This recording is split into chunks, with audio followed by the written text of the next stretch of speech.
Cek cek cek cek cek cek cek. Halo sobat Meh, kita gas lagi dah apoteosisnya. Dan seperti biasa, yang mau bantuin gue bayar cicilan laptop, waduh, bisa banget lah baca di deskripsi.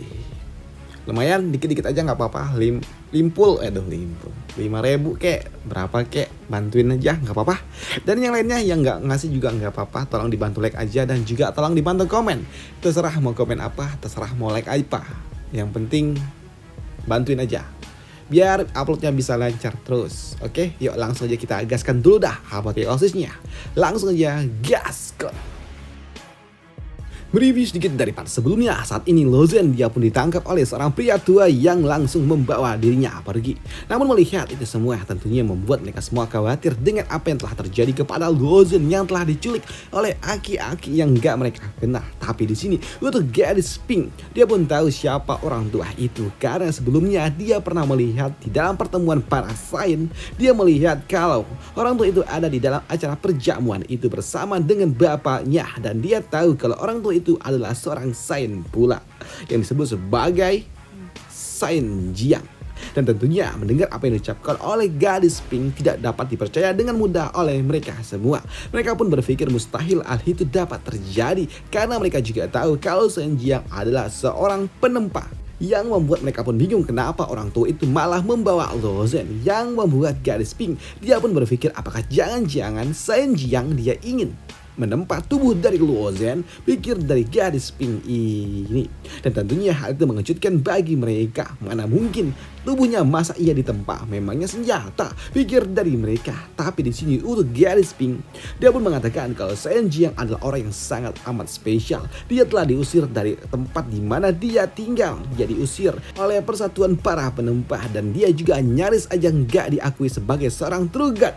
Dan dia adalah orang yang benar-benar luar biasa karena ketika dia pergi justru dia malah menempa sebuah item walaupun dia gagal dan juga gagal hingga pada akhirnya dia berhasil menciptakan sebuah item yang benar-benar luar biasa walaupun itu memang membutuhkan bantuan dari seorang sains lain pula yang datang membantu dirinya karena membutuhkan energi kekacauan. Di sini dia telah dibantu oleh seorang sains yang bernama Sains B. Pada akhirnya membuat Sains Jiang dia menciptakan pertama kalinya item primordial yang ada energi kekacauan di dalamnya. Walaupun sebelumnya dia udah gagal sebanyak 76 kali. Namun ketika dia telah berhasil melakukannya membuat dirinya menghebohkan seluruh domain dewa.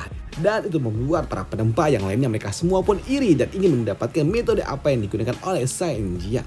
Tapi untuk Sains Jiang, untuk kemampuan sains yang dia miliki ternyata itu berbeda dari para sains yang lainnya pula. Karena para sains biasanya mereka menggunakan kekuatan sejati mereka untuk menciptakan sebuah alam semesta. Tapi untuk Sains Jiang dia justru malah menggunakan matanya karena dia menempa matanya sendiri dan di dalam matanya terdapat alam semesta. Dan itulah membuat Sains Jiang dia bisa menjadi seorang sains walaupun kekuatannya tidak setara dengan sains. Dalam arti lain Sains Jiang dia adalah satu-satunya orang yang diakui sebagai seorang sains walaupun kekuatannya tidak seperti seorang sains. Dalam arti lain dia diakui menjadi seorang sains karena dia berhasil menciptakan alam semesta di matanya. Waduh. Namun di sini untuk gadis Pink ketika dia melihat Sains Jiang membawa Lozen membuat gadis ini dia pun penasaran juga kenapa kok ditangkap Lozen hingga membuat gadis ini mencoba untuk dapat mendekati Sains Jiang dan bertanya dan dia juga mengatakan kalau dia berasal dari keluarga Han dan siapa tahu Sains Jiang mau mendengarkan pembicaraannya. Tapi nyatanya enggak. Di sini Sains Jiang nggak peduli dengan itu semua. Dia membawa Lozen lebih dalam lagi dan meninggalkan gadis Pink itu. Namun di sini untuk Lozen sendiri saat ini dia telah tertangkap oleh Sains Jiang dan dia kini ada di dalam sebuah api yang membara yang tentunya membuat Lozen dia pun bertanya apa yang telah dilakukan oleh orang tua ini kepada dirinya. Namun di sini untuk Lozen dia nggak bisa menggerakkan tubuhnya karena saat ini api itu membatasinya. Dan di sini untuk Sains Jiang tiba-tiba aja dia pun melepaskan sebuah serangan untuk ke arah Lozen. Tapi ternyata itu bukanlah serangan biasa, tapi itu adalah sebuah penempaan. Dia mencoba untuk dapat membuat tubuh Lozen menjadi jauh lebih kuat. Walaupun jelas ini menyakitkan bagi Lozen, dia pun merasakan kalau tubuhnya seperti benar-benar bakal meletup. Tapi dia juga merasakan kalau energi yang kuat kini masuk ke dalam tubuhnya. Dan untuk Lozen dia pun ditepuk berkali-kali, nggak sekali tapi terus-terusan hingga 5 kali, hingga membuat Lozen setiap tepukan yang dia dapatkan itu benar-benar amat menyakitkan. Tapi itu membantu dirinya menjadi jauh lebih kuat. Dan setelah cukup, di sini orang tua ini memberikan cairan suci miliknya kepada Luo Zhen untuk membuat Luo Zhen menjadi jauh amat kuat. Dan untuk Luo Zhen ketika cairan itu mengenai tubuhnya, membuat tubuhnya pun merasakan ini dingin sekali. Apa ini? Pikir dari Luo Zhen. Dan itu membuat Luo Zhen dia pun bertanya kepada orang tua itu apa yang dilakukan oleh orang tua ini kepada dirinya. Dan untuk orang tua ini dapat mengatakan kalau apa yang dia berikan ini adalah benda yang disebut sebagai getah romu. Dan itu adalah sesuatu yang benar-benar amat luar biasa karena benda itu adalah benda yang hanya didapatkan di domain para dewa. Dan itu juga bisa didapatkan dari sebuah pohon suci yang ada di ujung di lautan tak terbatas. Dan untuk orang tua ini dia memberikannya untuk Luo Zhen. Dan setelah dia memberikan hartanya kepada Luo Zhen, kini dia pun kembali menempa tubuh dari Luo Zhen lagi dan lagi. Walaupun jelas itu menyakitkan bagi Luo Zhen. Namun melihat apa yang telah dirasakan oleh Luo Zhen membuat Huang Tianmin dia pun merasa kalau ini pasti amat menyakitkan untuk Luo Zhen. Dan dia bertanya sampai kapan Luo Zhen harus berlanjut seperti ini. Dan untuk Shen Jiu dia pun mengatakan ini semua didapatkan oleh Luo Zhen untuk membuat Luo Zhen menjadi jauh lebih kuat. Jadi ya udah nggak apa-apa sampai kapanpun, ya udah biarkan aja. Apalagi saat ini mereka melihat kalau Shen ini atau orang tua ini dia menyiapkan harta pusaka miliknya untuk dapat diberikan kepada Luo Zhen, hingga membuat Shen Jiu dia pun nggak menyangka kalau ternyata orang tua yang dikenal sangat pelit kini dia sangat dermawan, ucap dari orang tua ini. Dan ketika Huang Tianming dia pun bertanya apa itu di sini, orang tua ini dia pun mengatakan kalau itu adalah item yang disebut sebagai kedewaan atau sebuah core. Dan itu adalah sebuah core yang benar-benar amat luar biasa, memiliki energi yang sangat amat banyak karena benda itu didapatkan dari seseorang yang ada di zaman kuno yang membelah sebuah sub ruang, dan dari hasil tebasan itu menciptakan benda ini. Dan itu benar-benar memasak energi yang benar-benar amat luar biasa. Dan dia nggak menyangka kalau ternyata harta pusaka itu yang didapatkan oleh Shen Jiang dari pertukaran dengan harta primordial miliknya malah kini diberikan kepada Luo Zhen.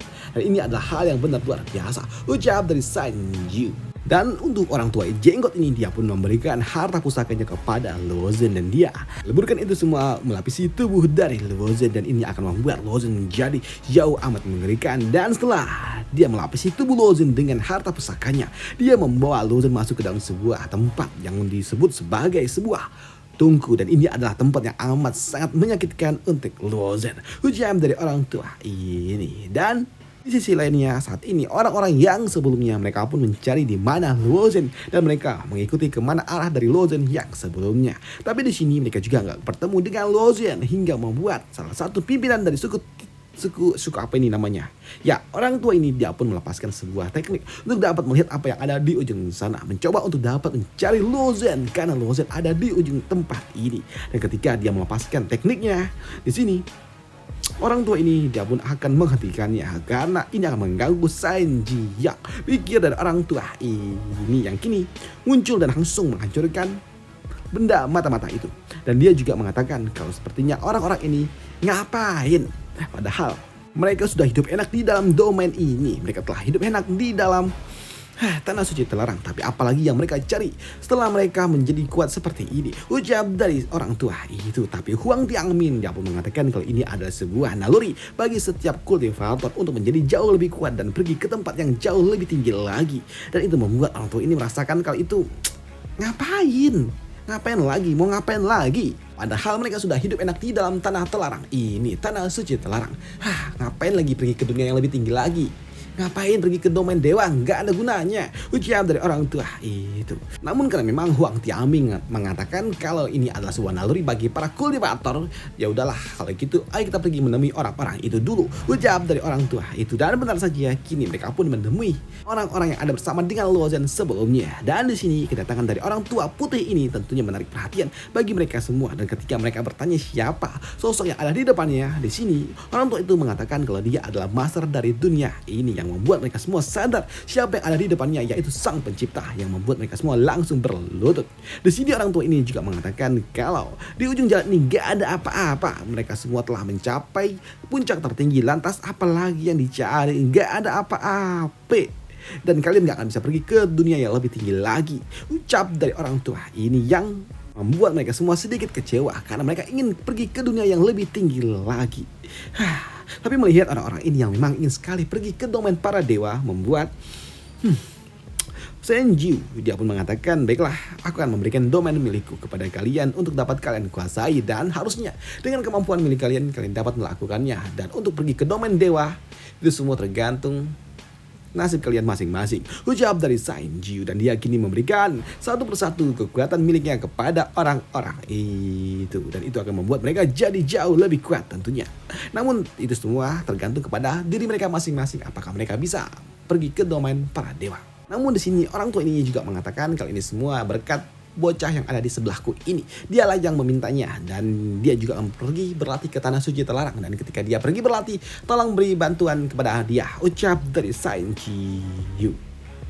Dari sini Senju juga mengatakan kalau dia telah memberikan sebuah bantuan kepada mereka, dan apakah mereka bisa pergi ke domain dewa itu tergantung kepada diri mereka masing-masing. Dan saat ini nggak ada apa-apa di ujung sana, itu nggak ada apa-apa, pintu itu bukan pintu untuk pergi menuju domain dewa, jadi udah nggak perlu pergi ke tempat itu, udah kembalilah, ucap dari Senju. Dan setelahnya orang itu semua pun pergi, dan untuk Huang Tianming, dia pun tahu apa yang akan didapatkan oleh Luo Zhen di dalam itu. Tentunya itu akan sangat amat menyakitkan karena Luo Zhen akan ditempa. Sedangkan di sisi lainnya, di alam bawah sadaran dari Luo Zhen saat ini muncullah para True Dragon, dan para True Dragon mereka bertemu dengan Zhang Jiang. Di sini Zhang Jiang dia untuk dapat memperkuat tubuh dari Luo Zhen, dia berencana untuk dapat meleburkan para True Dragon ini. Apakah para True Dragon ini mau bersatu dengan Luo Zhen menjadi jauh lebih kuat? Tapi sayangnya para True Dragon mereka mengatakan kalau mereka nggak bisa melakukannya, walaupun mereka telah memiliki kontrak dengan bapak dari Luo Zhen. Tapi nggak bisa mereka lakukan karena saat ini dunia para True Dragon juga dalam kondisi nggak baik-baik saja, dan mereka harus mendapatkan tubuh fisik mereka lagi untuk kembali menyelamatkan dunia para naga. Yang membuat Zhang Jiang dia pun ya sudahlah, karena mereka nggak mau membantu, ya udah terserahlah, ucap dari Zhang Jiang, yang kini dia menggunakan metodenya kembali ke area tungku, dan dia akan kembali menempa Luo Zhen dengan teknik yang telah dia siapkan, dan ini akan membuat tubuh Luo Zhen menjadi jauh lebih kuat. Dan inilah sebuah metode yang dia gunakan untuk dapat menciptakan sebuah harta suci kekacauan, dan dia akan melakukannya di dalam tubuh dari Luo Zhen. Tapi tentunya ini juga membutuhkan waktu yang sangat amat lama melakukan sebuah penempaan ini, dan itu membuat Zhang Jiang dia pun kembali keluar dari dalam pintu khusus, dan dia bertemu dengan Senju, dan dia meminta kepada Senju untuk memutar waktu agar waktu penempaan itu bisa berjalan lebih cepat lagi. Dan untuk Senju, dia pun tahu apa yang harus dia lakukan, di mana Senju dia pun melepaskan sebuah hukum ruang untuk dapat mempercepat waktu, di mana waktu yang ada di dalam sana jauh lebih cepat dari apa yang ada di luar sana. Yang tentunya membuat Huang Tianmin dia pun tahu ini adalah sebuah metode yang sebelumnya pernah dia gunakan juga, karena ketika sebelumnya dia berlatih selama 3 tahun itu setara dengan 300 tahun. Tapi untuk kali ini, karena seorang sains yang telah membuat sebuah formasi ini, membuatnya pun bertanya berapa lama waktu yang akan dilakukan. Dan untuk Huang Tianmin ketika dia melihat, dia pun tahu kalau ini adalah sebuah formasi yang jauh lebih kuat, hingga membuatnya pun sadar kalau sepertinya ini adalah hal yang sangat amat edan. Dan itu membuat Senju dia pun mengatakan kalau ini setara dengan 1/30 juta. Ya, artinya Luo Zhen di dalam sana selama 1 hari akan setara dengan 80.000 tahun. Dan itu tentunya membuat Huang Tianmin sadar betul kalau ini akan membuat Luo Zhen menjadi lebih mengerikan lagi. Sedangkan di dalam sana sendiri saat ini Luo Zhen dia masih nggak sadarkan diri. Tapi di sini untuk Shun dia pun keluar, dan dia juga tahu kalau saat ini cuma ada dirinya dan juga Luo Zhen aja di tempat ini, dan dia juga tahu kalau Luo Zhen akan tertidur selama 80.000 tahun. Tapi di sini Shun dia juga senang karena Luo Zhen akan menjadi jauh lebih kuat ketika dia membuka matanya. Namun Shun dia juga menyadari kalau ada sesuatu yang janggal dengan dirinya, karena dia mengatakan di dalam tubuhnya terdapat sebuah jarum misterius yang mengganggu jiwa miliknya.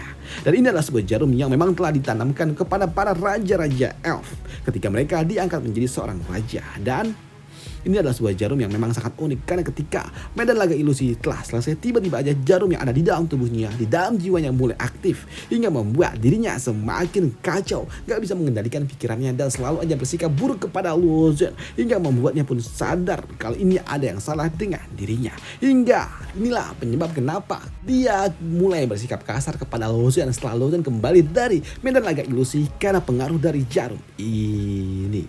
Dan untuk dapat menahan diri untuk tidak marah-marah dan juga emosi kepada Luo Zhen, membuat Shun dia memutuskan untuk terus tidur aja dan dia melakukan ini agar dirinya tidak menyakiti dari Luo Zhen. Namun dia juga telah mendapatkan sedikit informasi dari semua ingatan yang telah dia kumpulkan kembali kalau ini semua terjadi karena sejatinya ras elf bukanlah berasal dari alam semesta ini. Karena sejatinya ras elf diciptakan oleh orang yang ingin menghancurkan alam semesta ini. Dalam arti lain bisa aja disebut ras elf ini adalah musuh dalam selimut untuk alam semesta Great Yan itu. Mereka bersama dengan para penyerang yang sebelumnya, di mana jarum-jarum yang ada di dalam tubuh dari para Raja Elf itu akan membuat Raja Elf mereka mendapatkan sebuah instruksi dari pencipta mereka untuk membuat sebuah kekacauan. Dan di sini Shun dia berencana untuk dapat memisahkan jarum itu dari jiwanya, walaupun itu tentunya akan sangat amat menyakitkan bagi dirinya, dan itu juga akan membuat ingatannya akan semakin kacau. Dan mungkin aja dia gak akan lagi ingat dengan Luo Zhen, tapi dengan cara melepaskan jarum itu akan membuat dirinya tidak lagi membenci Luo Zhen. Dan itu juga dilakukan oleh Shun hingga membuat kini patung yang dimiliki oleh Shun mulai menangis. Karena saat ini Shun dia sedang mencoba untuk dapat memisahkan diri dari jarum suci itu. Sedangkan di sisi lainnya untuk Raja Yao, dia pun mendapatkan sebuah perintah dari jarum suci itu untuk membuat sebuah kekacauan. Dan ternyata bukan cuma Raja Yao doang, tapi di sini Raja Hing dia pun juga sama mendapatkan pesan itu. Dan di sini Raja Hing dia nggak menyangka kalau ternyata tugasnya akan segera datang. Namun untuk Raja Yao yang memang memiliki sebuah niat untuk dapat memberikan sebuah kekacauan, dan ternyata itu sesuai dengan perintah dari jarum suci, membuat dirinya pun langsung mendeklarasikan ini di hadapan seluruh rakyatnya. Dan dia mengatakan kalau sejatinya mereka akan membantu ras suci untuk menguasai alam semesta Great Yan ini. Ucap dari Raja Yao, walaupun tentunya dirinya mendapatkan penentangan dari seluruh ras elf yang ada. Tapi ketika di sini mereka juga bertanya kepada Raja Hing, ternyata Raja Hing pun membenarkan apa yang diucapkan oleh Raja Yao, yang membuat di sini mereka semua pun bingung dengan apa yang sebenarnya terjadi. Kenapa mereka malah mendukung para penyusup jahat itu?